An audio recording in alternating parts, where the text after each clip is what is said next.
All right, good afternoon, one and all, to those that are joining us here and or will watch this recording later.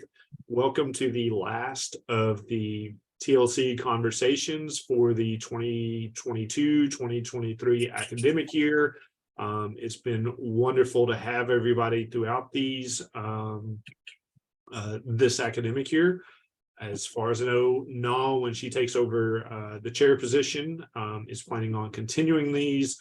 So we look forward to her leadership on that next year. So today's topic is more about developing an international class and or travel study. I know I said it a little bit different than in the email than what I just said now, but I thought this would kind of be a nice way to wrap up the year because I know several are getting ready to lead travel studies and or have interest in doing it. And so my definition of a travel study per the University of Tennessee Martin is a short-term travel experience, which could be domestic or international, as opposed to a more full-length semester abroad or study abroad, which you'd be gone the majority, if not all of the semester. So just a little bit of terminology, definitional differences. I know depending on the institution you're at, it could vary, but with that there, I'm just curious, by a show of hands, virtual or real, who has led some type of international experience for students? Okay, just a couple of us. So I am going to quote a colleague of ours at another institution that, you know, with these experiences that we develop for students, they're very worthwhile. They get them out of the classroom. They get to see the professor and other students outside of the normal classroom context in a different culture where they learn a lot about themselves and different cultures. But our institutions at times make it almost impossible to do these, which is one of those things that you have to deal with. And I have dealt with in the past. I'm sure James has as well, but I won't necessarily speak for him on that. You know, it is a very daunting challenge, and it's also eye-opening to, at least me, when I led it, how much responsibility was, because I will joke with students when I take you like to one of the Quiz Bowl competitions or even NAMA, if I can find a better student, I can upgrade and leave you there. Aren't necessarily able to do that on an international experience. The university expects me, if I take John Doe better come back. So it is interesting, just the difference. And from personal experience, it is very important, I think, in today's time and environment to take a leader of each gender with you, because these are often more dominated by females that participate than males. James may have a different experience, but it is very helpful to have somebody that is a female co-leader attend and be part of the trip, to deal with issues specific to that gender, just like you would want a male to deal with male specific issues. And I say that because I took 17 students to Argentina last May, and all 17 of those students were female. That was a interesting experience. James, I'm talking too much. What can you contribute to the conversation at this point?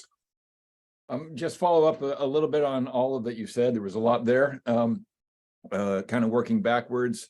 I do think it's extremely wise to have two co-faculty leads on one of the short-term programs.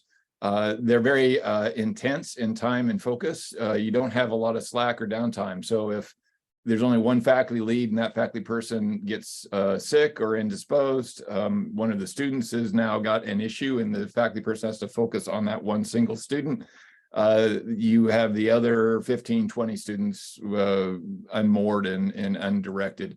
So you really need that too deep leadership on these faculty led, and I didn't even think of that. The first one of these I've done. I'll be doing my 12th one that I actually go in country on. It's the 14th one I've organized. It's the 12th that I actually am going to travel on this summer to France. And I would say that that was one of the most naive things I ever have done professionally, is to go on the first couple of those trips just as the sole faculty lead. I was just extremely lucky that nothing bad happened on those trips.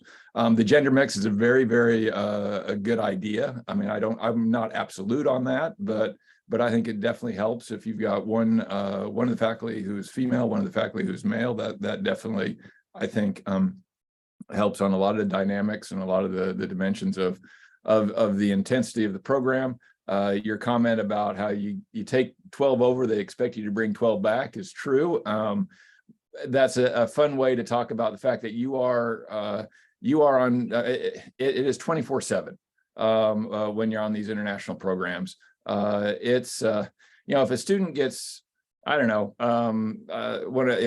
caught for urinating in public here in Corvallis, they're not going to call me, right? I mean, they're going to call their friends, they're going to call maybe their parents, they're going to call their older brother who's in law school, they're going to call somebody, right? They're not going to call me ever. That's that in that scenario. I'm the first person they're going to call if we're in Paris, France, and they've gotten arrested for some kind of misdemeanor offense. The dynamic is completely different.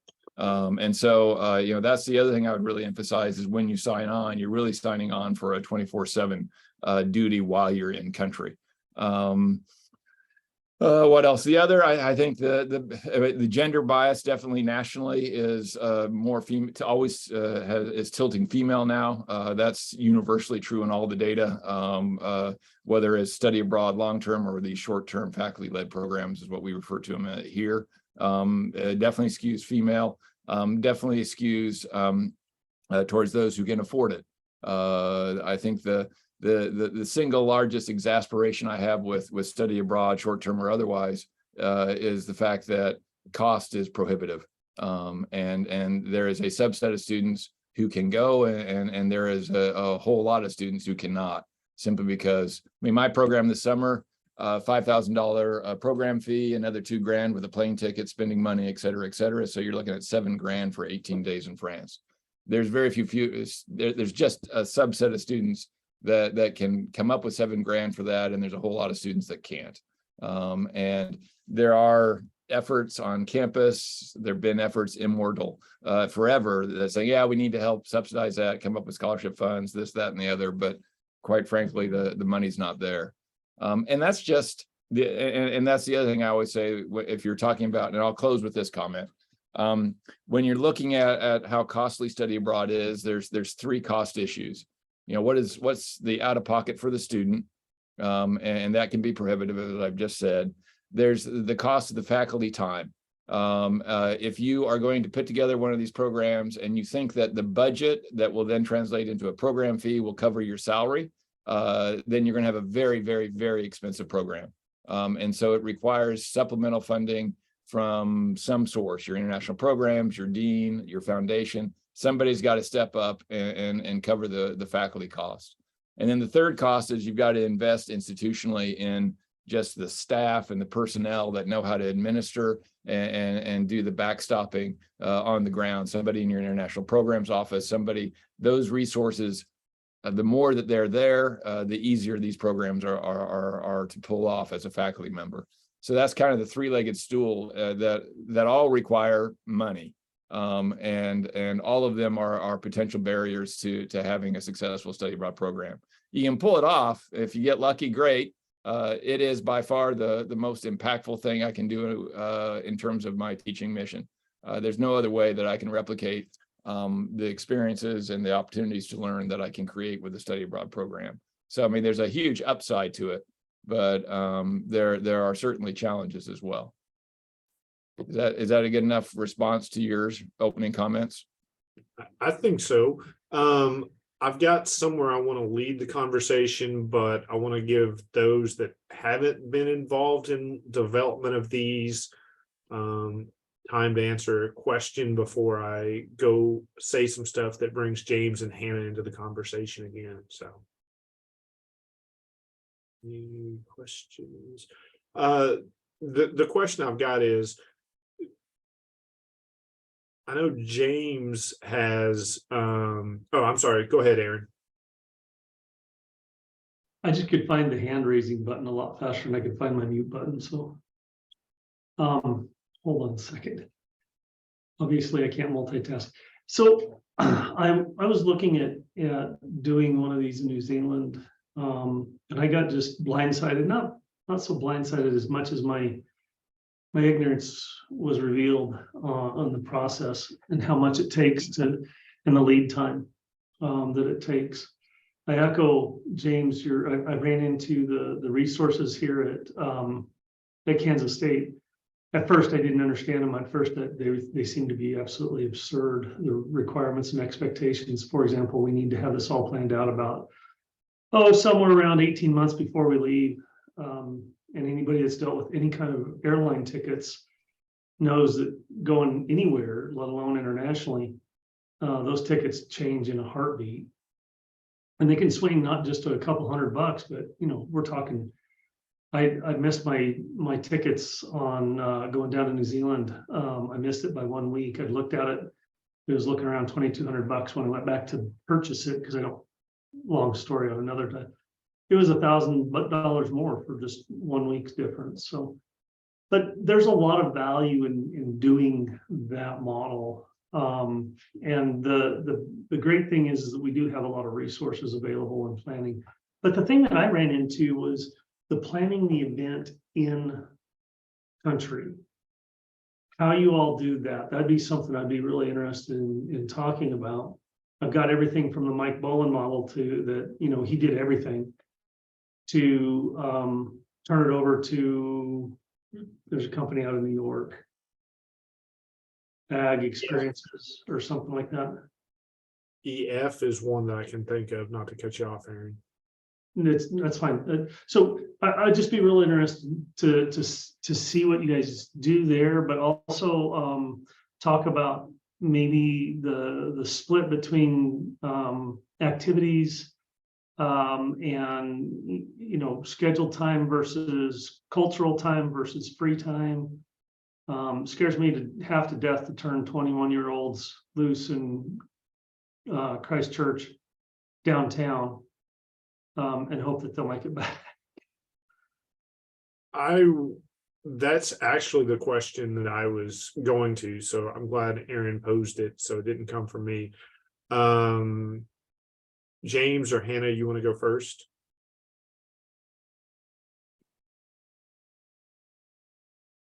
All right, Hannah, I'll nibble, or do you want to? So the actual logistics, I have been very fortunate when I was at my previous institution down there in Florida land. They actually had a research center in Paris, France, that put out the original call for short-term faculty lead programs across the university. And so they provided the logistics support in country, and that there was actually a faculty member from the language department. She was a French lit PhD, and she was based in Paris, France, although she was paid in Gainesville, Florida. So that made it real easy because they took care of the logistics, the hotel room, the chartered bus that we needed for our day trips, whatever logistics on the ground had to be taken care of. I had a person that was a university staff person already in country. When I came to Oregon, found out they had a similar arrangement. There's a full-time staff person based in Lyon, France, where they run a number of long-term exchange programs. And so she's on staff there. And then we just kind of graft onto her presence. And now she also takes care of us. And having that person on the ground is wonderful, university affiliated. We do half our program in Lyon and then the other half in Paris. When we get to Paris, we partner with one of the alphabet soup companies. We happen to use API, but there's CITI and CEI, and there's a whole bunch of these private third-party service providers that put together their own study abroad programs, but they also will partner with universities. And so they have an office staff in Paris that runs all of API's programs, but they also will contract their services for folks like me that want to do a faculty-led short-term program. And so they're on the ground, they make my hotel reservations, they charter my bus, they make the reservation at the restaurant and buy the museum tickets and all that. So my responsibilities then are just to put together the program, negotiate with those folks in country in terms of what can we actually do, and can you make the reservations, and are people available, and they take, so there's a give and take with the programming content. And then my biggest responsibility is to recruit students and to fill the program. And that's a 6-month process, starting in October, making sure you have good literature and promotional materials to go home at Thanksgiving and at Christmas or at winter holiday. That way, when they see family, relatives, extended family, grandparents, whoever might be a source of funding, they've got stuff to put in their parents' hands or their extended family members' hands, or godparents or neighbors that take an interest in the kid or whatever. And so that's that's my main responsibility, is organizing what are we going to do, negotiating with the folks on the ground to see if that's feasible, and then obviously the instructional content also beyond the recruiting. So Aaron, that's how I do it. I contract it out. I outsource it. And it makes for me, I wouldn't be able to do study abroad. I mean, there's no way I'd want to try to be negotiating hotel contracts while sitting in Corvallis, talking to a hotel person in Paris, trying to say, hey, I need X number of rooms at this contract rate, and send me a DocuSign and we'll sign a contract. I don't have to do any of that. How do those third parties charge? What's the kind of the going rate? It was interesting because when I was at Florida, we transitioned they actually shut down the Paris office. The University of Florida said, this is an expense we can't afford. And so that woman was given the choice, either you resign or you come back to Gainesville. We need you on PhD committees. Quit living in Paris. She chose to resign. But we then used API for a couple of years after the Paris Center closed, and I noticed about a 10% bump over what our costs were when it was all handled internally. So there's about a 10 to 15% premium, which is their margin. So not that much more. I think they get for 8 days, 9 days, 8 nights in Paris, we're paying them about $2,500 a student. But that's hotel, that's all the tickets to all the museums and site visits and everything. That's all included. For 8 days, they're charging us about $2,500 a student. And so, that might be a 10%, 15% premium over what if we had somebody working for Oregon State on the ground. So that's been my past experience. I don't know if that margin still holds, but that would be my guess. The markup's a little higher. I was just trying to find my notes. That's in line with what I've been hearing. Yeah. And I haven't talked to them directly, but yeah.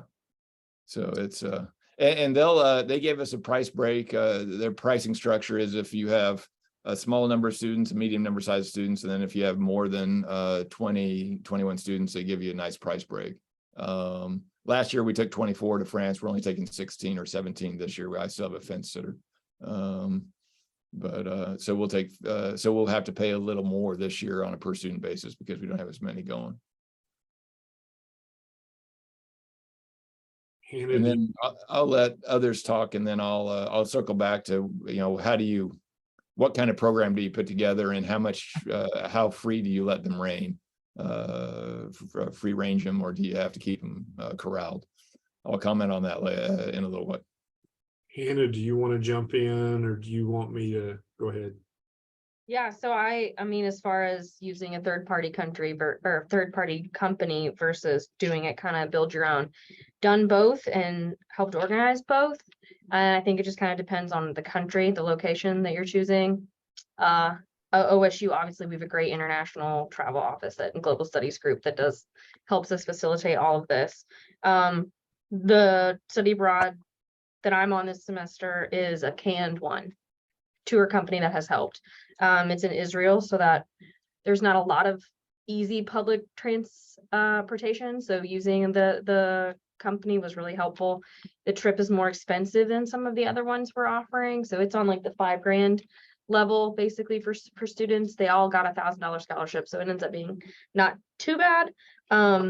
But then there's another one that has been a build your own style that we're doing to Scotland, Ireland. And because it's just the public transportation there is a little bit easier to navigate to the general locations. That one is not canned. It's all been boots on the ground. The faculty went ahead of time and plotted everything out and did all the negotiations on their own. So the trip is cheaper, which is great, but that, took some effort and some planning for sure. And there's that. And then as far as wearing the students out or letting them have free time, my thought process is what we're going to be doing is going to be so exhausting. They're probably not going to go do anything because they're going to need to sleep. And then OSU also just has such the students have to sign a code of conduct form. And part of that form is if you step out of line, we send you back on a plane ticket with a plane early, and that is charged to your Bursar account. So like, it's just you act off, we're sending you home, and it's done, and it's charged to you can't get away from avoiding the cost of it. It goes straight to you. And we've found also most of the students that are choosing study abroad tend to be our high achieving, rule following students, so we don't typically have too many problems with that. And also the university doesn't generally let you travel to countries where there's going to be high instances of like crime or something like that might happen if they're out and about. But yeah, my main trick is just, I'm going to make you so tired you don't want to go do anything anyway.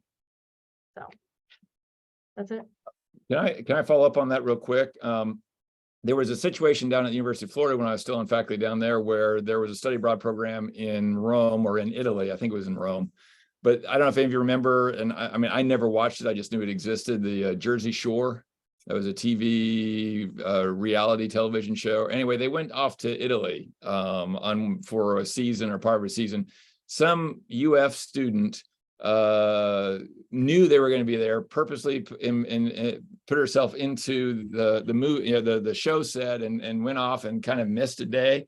And because she wanted to go be on TV and be part of this reality television show. And then she came back, and of course the faculty member was livid and basically wanted to just expel the student, put her on the plane, send her home, and et cetera, et cetera. And then they said, wait a minute, this is a class. This requires a conduct review board. This requires the due process for the student.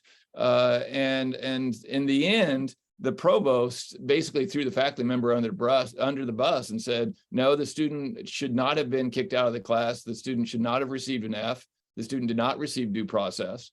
And as a consequence, don't ever do that again. You can't discipline a student in that way. And that became the standing policy at University of Florida, and I no longer work there. So I don't know where it is today. Quick question on that thought. If it had been in the syllabus, it said if you do anything that falls under this category, it's an automatic F. I would simply say that it is completely university specific. I don't think I would have that same issue here at the university here at Oregon State.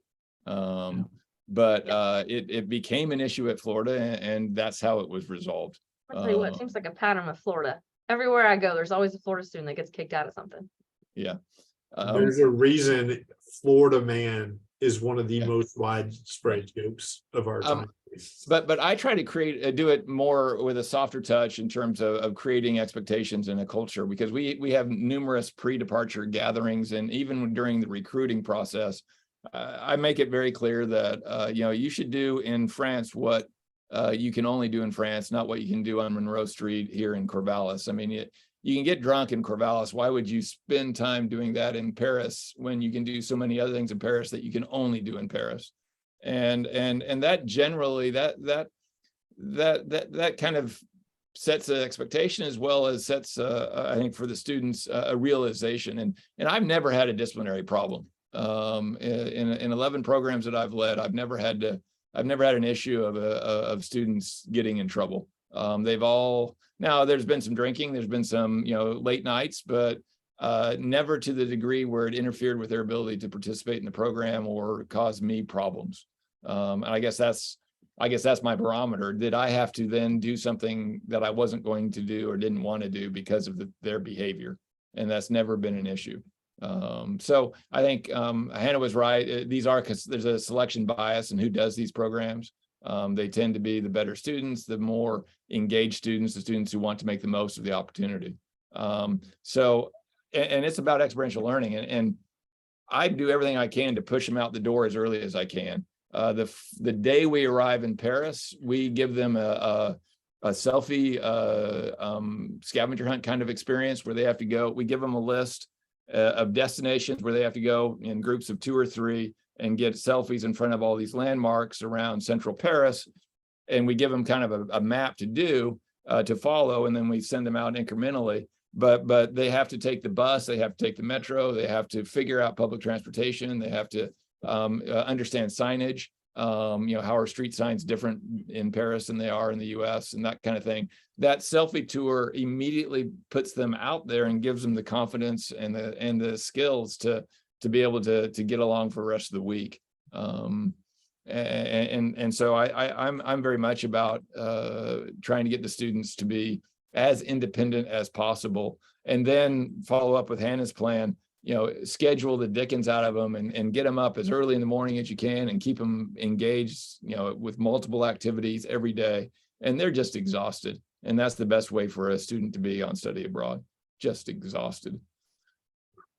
I'm going to go back to Aaron's original question.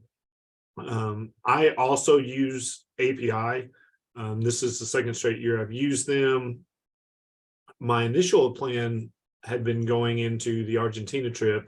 There was an individual that several extension-oriented folks in the Southeast had used to develop or to take students to Argentina. My university said that they wouldn't deal with him. I will be glad to discuss that with you off camera and off recording. For comments that I made earlier, that universities tend to make this as hard as possible to achieve.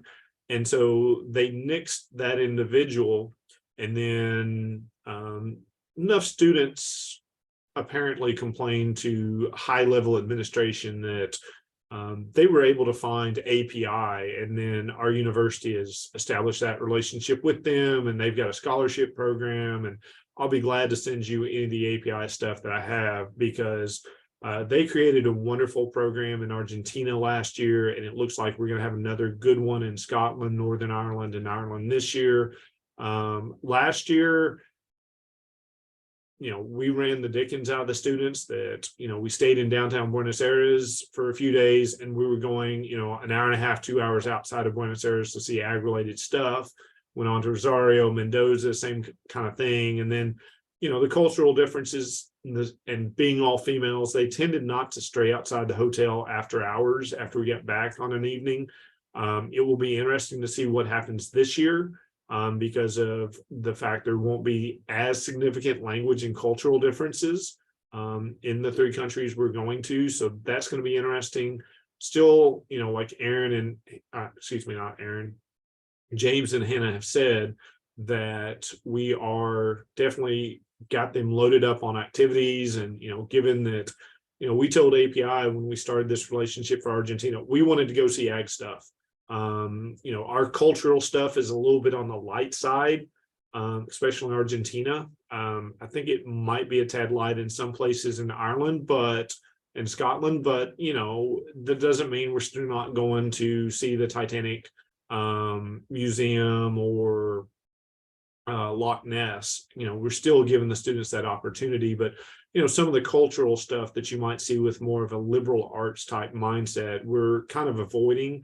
Other than the cultural aspect students are being put into.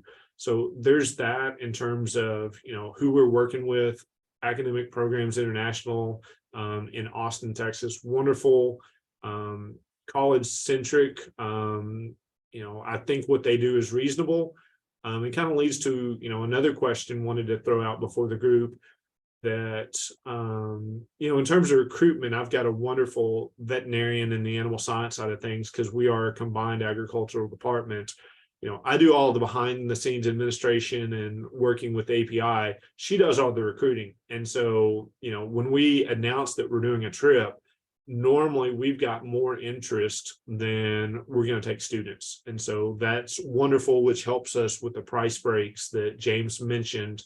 And so, that helps. And we largely have who we're going to take on the trip locked in by Thanksgiving or the end of the fall semester ahead of the trip, at the end of the spring semester, well in advance. Whereas I know other faculty members on campus here in other departments, they're scrambling up to the last minute trying to find stuff, but they're building the programs on their own. If you're in history or English or, composition, I think it becomes easier because, you're going to the big cities where, the cultural stuff is a lot easier. It's harder in my mind for us in the agricultural fields to come up with those. So, I'm a big fan of finding a company that your university will let you work with and tell them what you want and then just work on it. And that takes the hassle off of us to some degree or another. Yeah, we still have to fight with the itineraries from time to time that Aaron was mentioned, that you got to have a lead time. But, at least here at UT Martin, yes, they want stuff early, but at the same time, not as detailed of a program. They just want a projection and, a rough idea, maybe not as much of a concrete plan as what I seem to hear Aaron saying, and he can correct me if I'm wrong. The other thing, before I kind of got off on that tangent, is I know Michelle Santiago at Central Missouri, her and I have had conversations. She's kind of more of the one that you want the students to learn budgeting from kind of a soft skill perspective in these. And she tends to not include meals outside of breakfast in her trips. But my co-leader here, she's adamant, the mama bear comes out in her, that she wants to know students are getting fed. So we actually budget in most meals into our program cost. And so it seems high on the front end, but we sell it to students that you're investing in yourself and that you don't have to budget meals. So I'm kind of curious what other people think of that, or had you even considered that?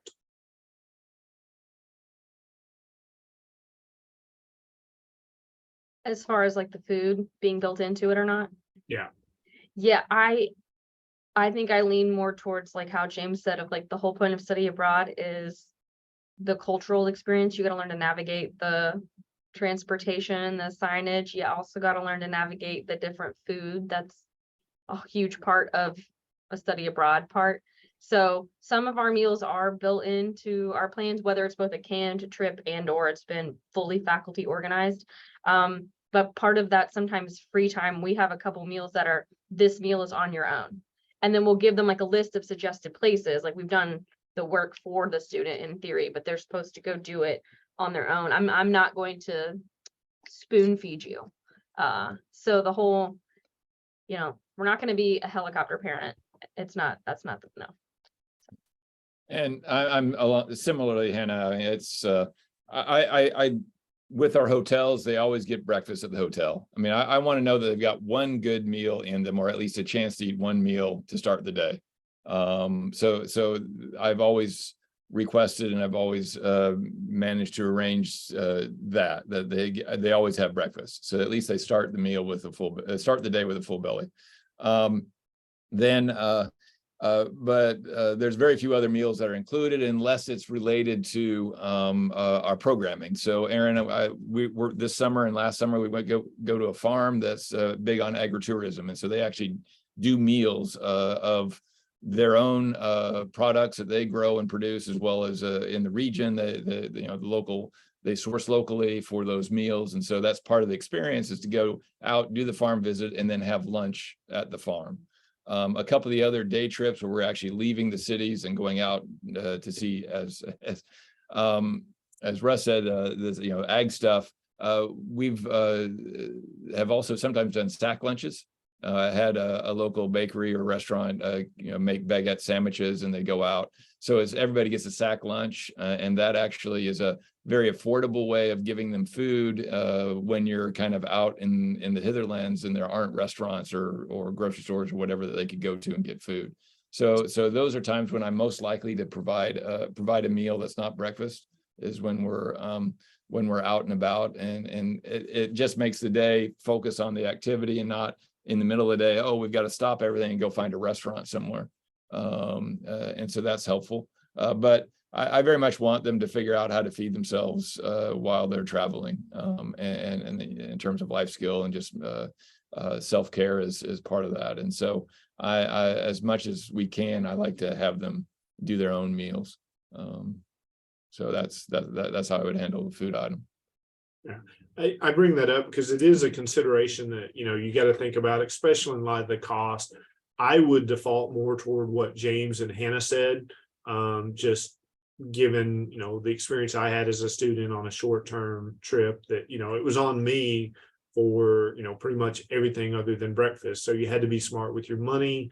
But, at the cost of these trips,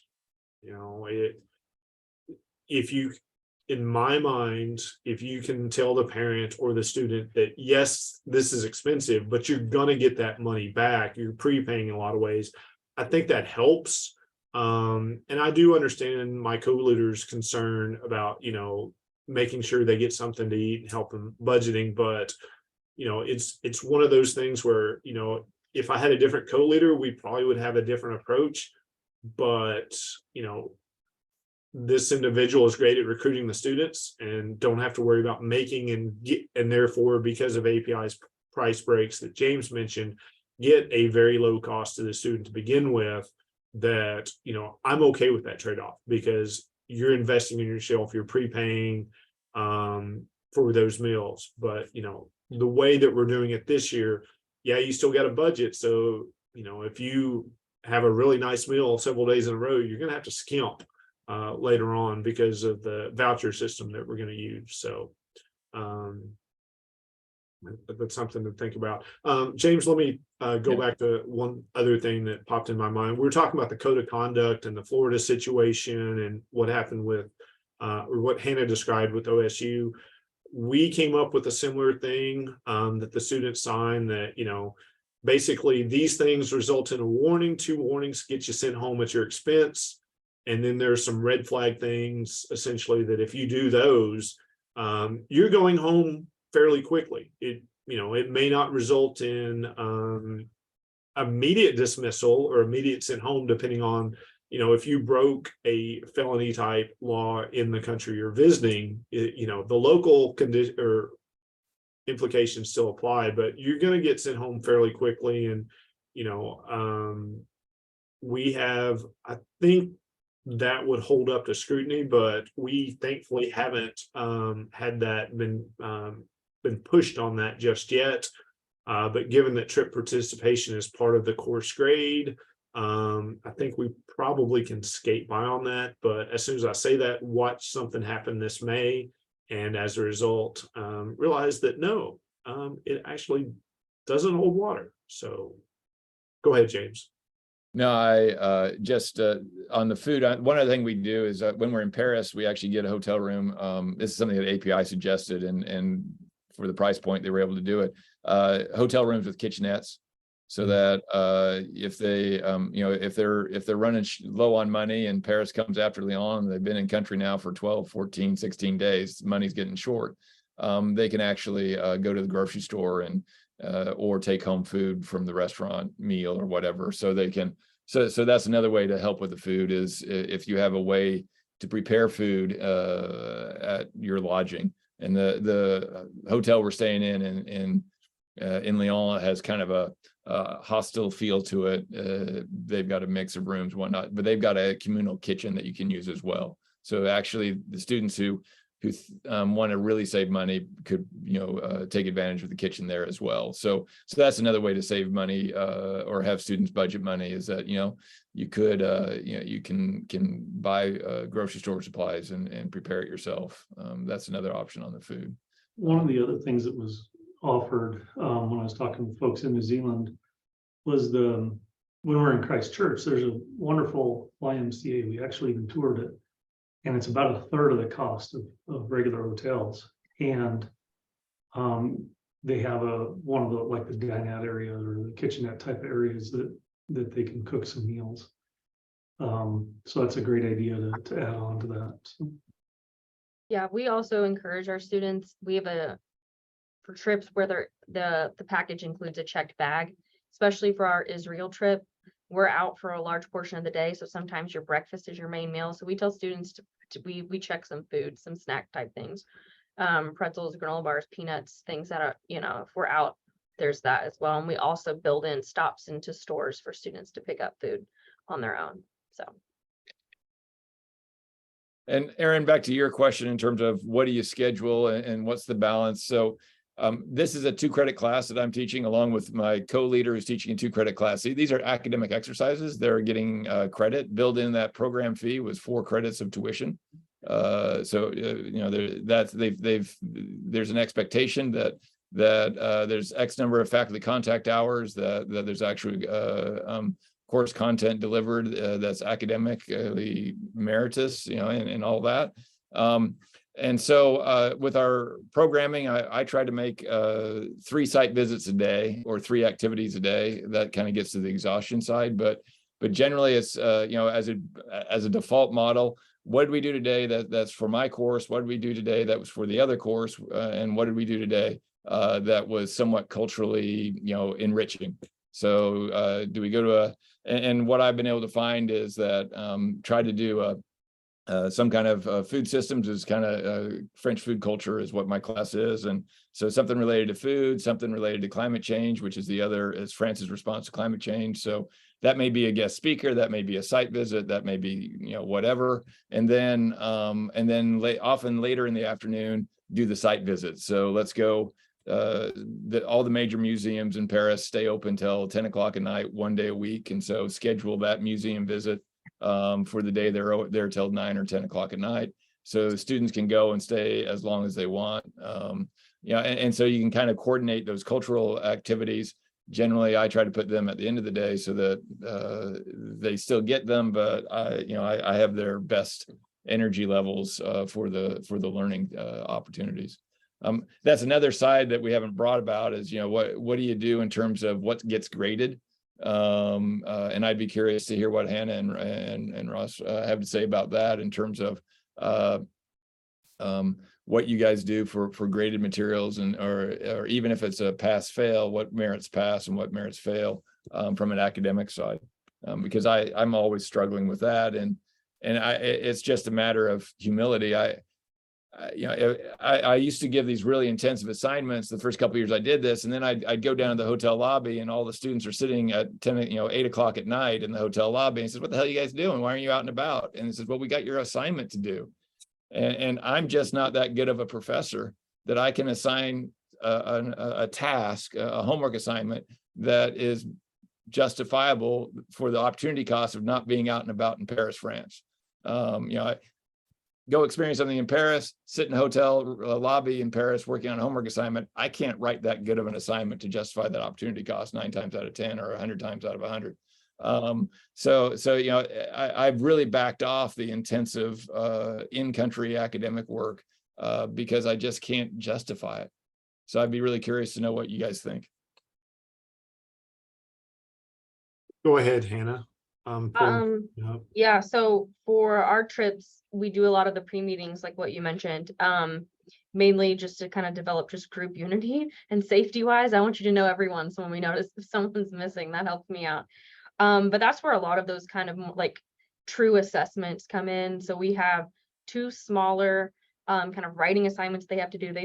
They have to select one of the locations that we're stopping at for the trip, and they have to write like a short write-up, and they have to connect it because the class is about the development of agriculture agra and culture. So the intersection of that in Israel, the Middle East, you know, it being kind of the cultural center of the world for a while.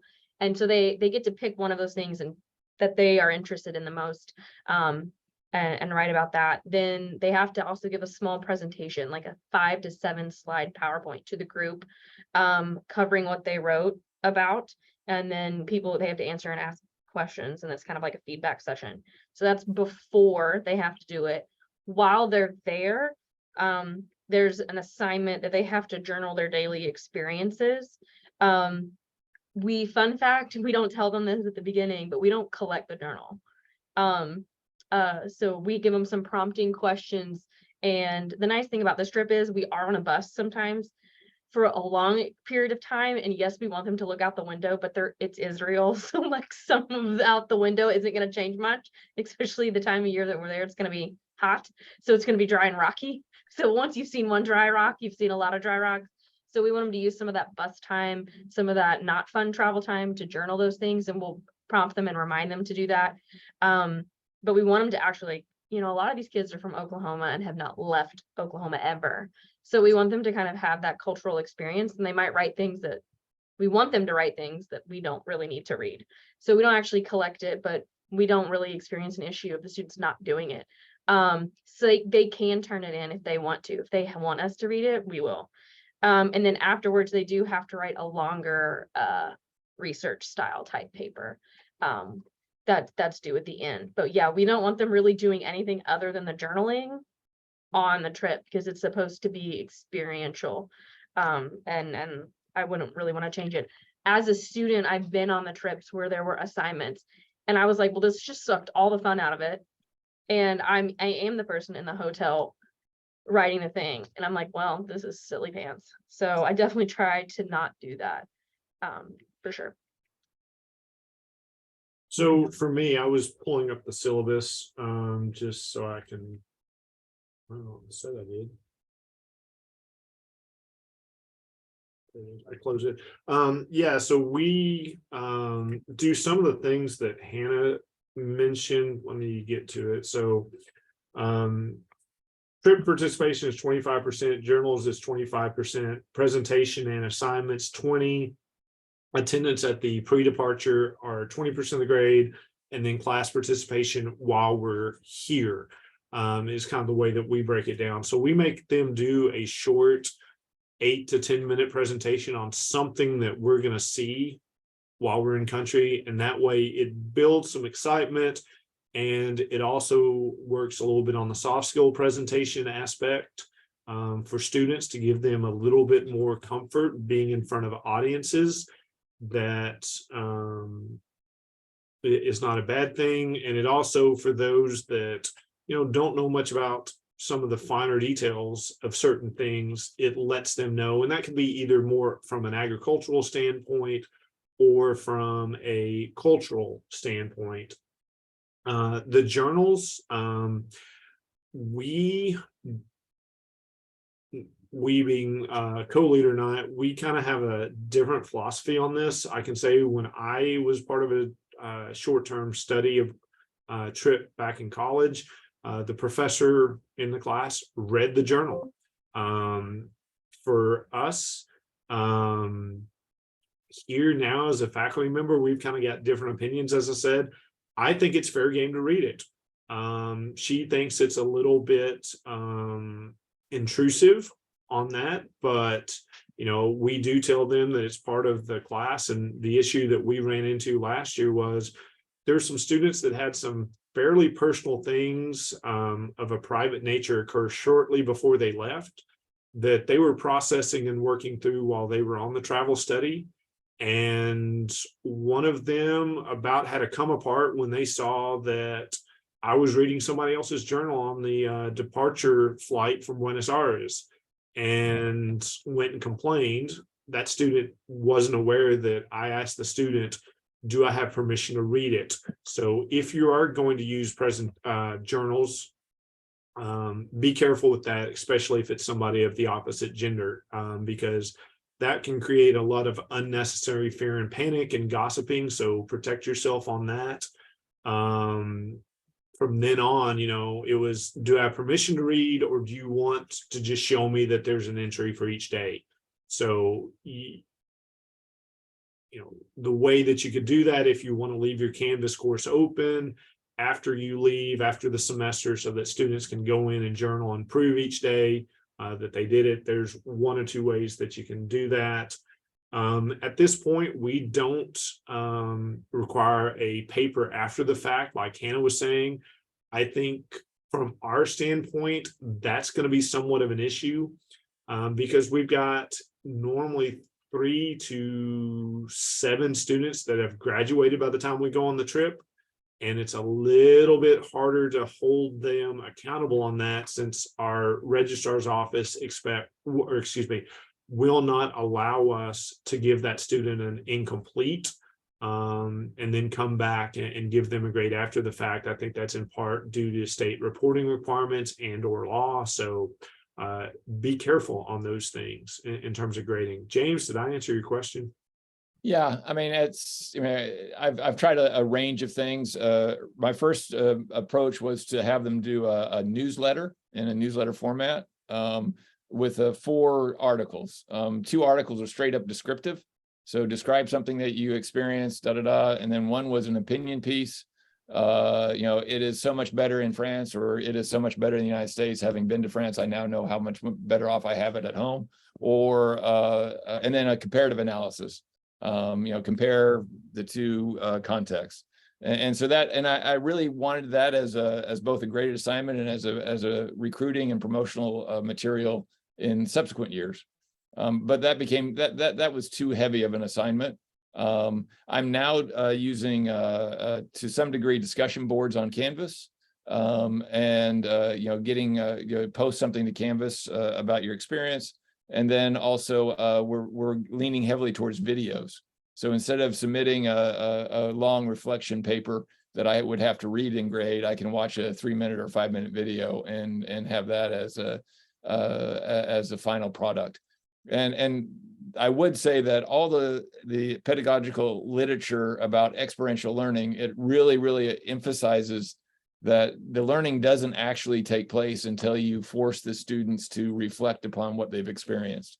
The learning doesn't happen during the experience, it happens during the reflection. And so, yes, I need to document to my dean or to whoever's supervising or overlooking me what's academic about your program. But if I'm really motivated by student learning, then it's just as important to create exercises and opportunities that kind of force the student to reflect and process all that they've been experiencing, and making them write something or making them talk about something is the best way to do that, I think. Yeah, I think it also, when you deal with the grading, James, please correct me if I'm wrong. From what you've described, I know Oregon State's on quarters. Are you actually going during the quarter, or are you like what Hannah and I are describing, that we're going in the spring, after the spring semester has concluded? Well, our registrar's office requires us to, it used to be real loosey-goosey, but now I think because of federal regulations and financial aid, and that some of these students may be on financial aid, we have to follow a prescribed start date and finish date. And now there's a range of them for our summer programming, whether it's a 4-week or an 8-week or a 12-week or whatever. But I have to officially list one of the official time blocks that fits into the registrar's model. And it is one that I actually, the one I use starts a week before we leave and ends 2 weeks after we get back. So there's the in-country, and then I have to create verbiage, and I have to, that's why I now do the video reflection after they get back because there's supposed to be something post-country, because you're not supposed to end the class until the registrar's office says you're done. So I've got that kind of bureaucratic hurdle that I have to dance around. And so there's that part of it directly. Yeah. Something popped into my mind since the beginning of the conversation. We were talking about how to, do these things. we used to have a travel agent here on campus, and that individual was great at helping us with flights, with hotels and in-country stuff. And if you're not going through a company that can pre-package or have a canned program for you, that reaching out to that office, if it exists on your campus, is wonderful, because it takes some of the load off of you, and they can help with logistics and so forth. That can be a useful thing. I know, and this goes back to something Aaron said earlier about airfare, that, missing it can be a huge financial cost to you, the university, and the students, and add, my words, some unnecessary costs to the students, and possibly result in lower trip participation, which nobody wants to see. That's where those university travel agents can come in. I can tell you from our experience that, here on campus, there was a couple of biology professors that were going to take students to Australia. And because of airfare, they wound up having to cancel the trip. It just became too prohibitive. From our experience, this coming from about a month from now, the university travel agent over in Knoxville, they were able to find some airfare for about $2,200. And, the British Isles are a popular place in May and June. And I went on to one of the airlines and found it for about $1,000 less, and brought it to the travel agent's attention, and we were able to start getting that, but they could only book in like groups of 5 to 7. And so we had a group of 5 at about $1,100 to $1,200, and then 13, and then 17, 17, 23. And then we had one alumni person that's going, that they didn't care. They wanted to be with the rest of us and paid $3,200. And so we've got 2 individuals that are flying separately on a different airline. So even with going through a university travel agent right now, it is crazy, because our director of international education here is saying she's never seen airfare like this. So we wound up averaging out the cost of airfare to keep it fair for everybody, because it wasn't able to it wasn't fair just randomly we got pulled. Mark, thank you for your contributions also all year. Have a great summer. So it is one of those things where we are in a kind of a weird time period for dealing with these. So we're almost at the top of the hour. Anybody else got any parting thoughts or anything they want to add? I'd follow one other thought occurred to me on the homework assignments. I always do a pre-departure exam with assigned readings. And so they, so I give them a bunch of basically a course packet, and it's due upon arrival in France. So, and I think most of those exams get written on the airplane on the way over, and that's perfectly fine. But at least it gives us a common vocabulary and some frame of reference. Like say, remember in that assigned reading that you were supposed to have done for your pre-departure exam, remember it's talked about this, and here we are seeing it, living it, breathing it, tasting it, whatever. So the pre-departure exams, one way that I document a lot of, and I put like 50% of the grade on that or more, so that I can just knock that out and say, yeah, here's the academic content, here's the test they had to do. The other thing about flights, I never want to be the airline agent. I very much want to have the students book their own flights, because I want to encourage them to extend their stay. And some students will stay a couple days, some will stay a couple weeks, some might stay a month. And I want each student to have the luxury of extending their stay as their budget will allow, continue their exploration and their experiencing of life outside the United States. And also we've got a lot of out-of-state students, so there's no reason to force a kid from the Central Valley of California to come all the way back up to Portland to fly out with our group, or someone from Seattle to come. If Seattle's the closest airport, fly out of Seattle. So that's the other thing. I think that it's probably best, like for Aaron, if you're going to do one of these, I would encourage you to let the students, don't include that as part of your package, as part of your program fee. Have each student do their own airline booking. but I mean, maybe it's easier for you at Tennessee Martin to coordinate that. I don't know. University rules. Oh, really? University rules. University allows that, James? Oh, yeah. Both places I've been, both Florida and here. It's up to the students. Class begins in Lyon on Tuesday at 5 p.m. You have to get there, and how you get there, and I don't care or anything. I just want you there at 5 p.m. on Tuesday, June 19th this year. So And it's up to the students. So sometimes students will fly early. They'll fly into London and check out London for 2-3 days because they didn't have finals, or they had a real life finals week. And then they'll catch the Channel train over and come down to Lyon by train. So that works great for them. Most students usually extend on the other end, where they stay longer. And sometimes they meet family. Sometimes, I had one student get engaged the last night we were in Paris. Her boyfriend came over, met her, and that night asked her to marry him. And so obviously they wanted to stay in Paris for a while. Beyond, and they didn't, and they sure as hell didn't want to be hanging out with the rest of us. Whatever, the opportunities to extend the stay, I think it should, I always try to encourage that. You pay all that money for that plane ticket and you got your passport, use it. I'm fairly certain here that, they expect you can extend. I could be wrong on that. We've not talked about that, Colu or not yet. Mhm. But, back to your point, we don't have as many out-of-state students. So, this year it works out where everybody's going out of Nashville because it's centrally located, and we pull a heck of a lot of students from Central Tennessee over here to the northwest corner. Now, before everybody heard of the word COVID, we did have some students that, thanks Jody, hope to see you in DC as well. We did have some students. One was from Boston, and then one was upon return, they had a wedding out on the West Coast. So we can work with them on that.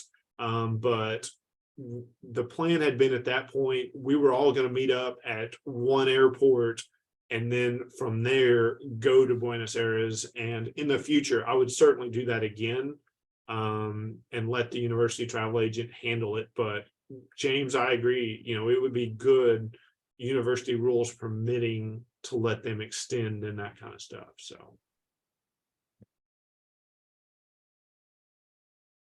Any other thoughts before we bring this last TLC teaching conversation to a smooth and safe landing?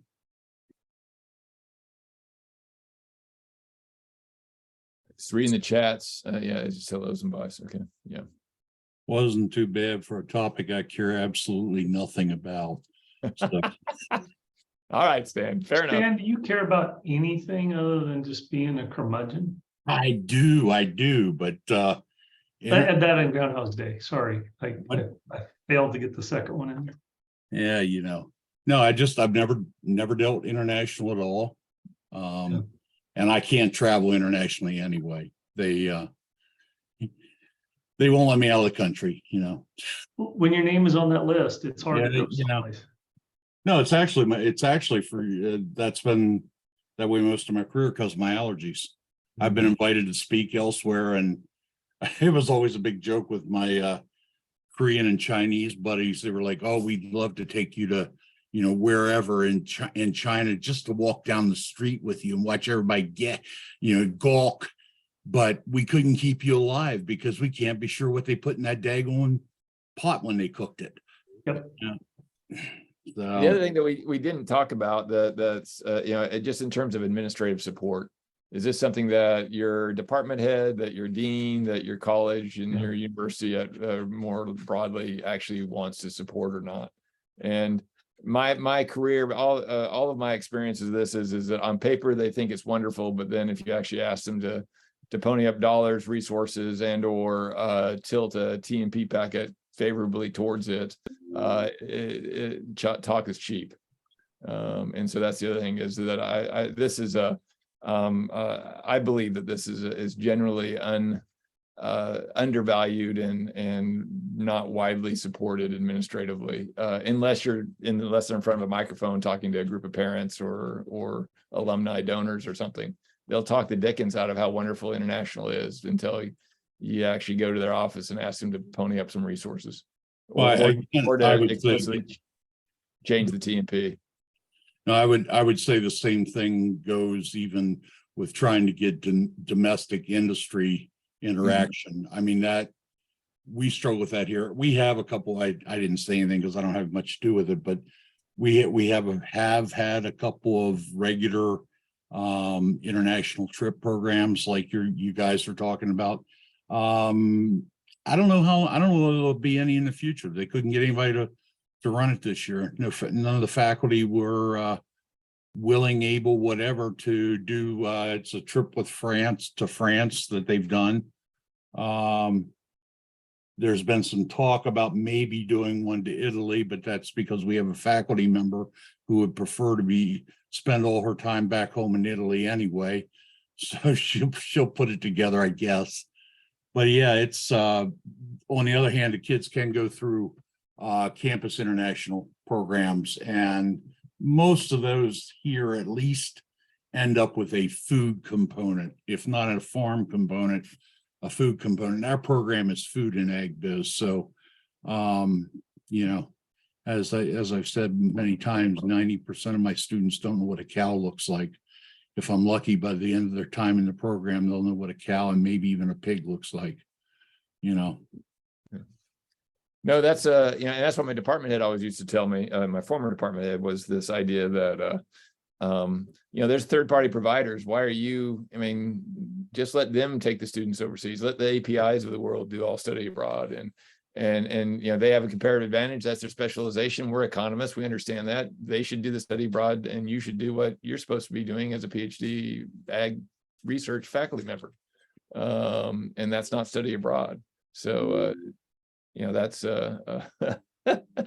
that was a point of contention with my annual reviews every year, where I felt like I think there's a very good case can be made that to have subject matter expertise and have a faculty member from your university leading the program is far superior product than having a cultural exchange program led in some generic sense by API or similar companies. And that's nothing against API, but for our students in agribusiness and environmental economics and policy, I can give them a far better experience than they could ever write a check for with a third party.